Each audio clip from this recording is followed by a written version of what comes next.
Kalbamės Vilniaus Tech universiteto organizacijos strategijos ir lyderystės studijų programos studentų Dominiku. Labas, Dominikai. Sveiki.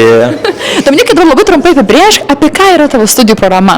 Tai mano studijų programa organizacijos strategijos ir lyderystė bendrai apima visus vadybos principus ir aš jį pasakyčiau, kad išsiskiria nuo kitų programų, kad tai yra labai abstrakti tema ir jinai po biškį apima visus aspektus.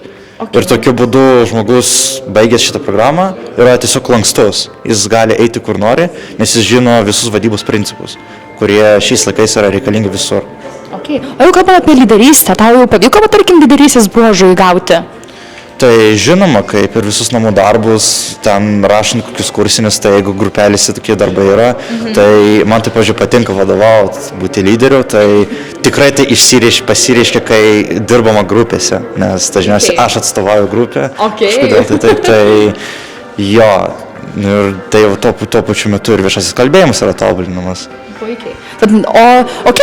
Toksai irgi naudingas yra įgūdis, o ir, pavyzdžiui, prakalbėti apie studijų dalykus, apie tai, ką jūs mokotės savo studijų programai, galbūt galėtum, Dominikai, skirti tokius studijų dalykus, kurie, tarkim, tau pačiam yra įdomiausi, bet galbūt yra šiek tiek dar sudėtingi. Ar yra tokie studijų dalykai?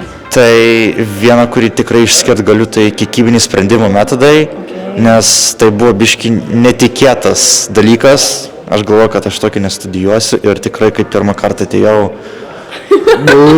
nesuprasdavau, kas čia vyksta, bet laiko bėgant pradėjau suprasti ir man pradėjo patikti šitas dalykas. Ir aš pradėjau labiau gilintis ir domėtis šią sferą ir tikrai tai turėtų man padėti ir ateityje, nes aš, pavyzdžiui, išmokau, kaip analizuoti dalykus, kaip tai veikia, kaip visas procesas vyksta.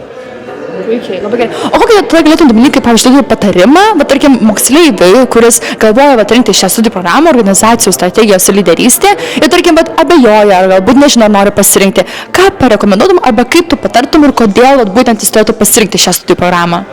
Na, tai kaip jau minėjau anksčiau, šita programa yra labai lanksti.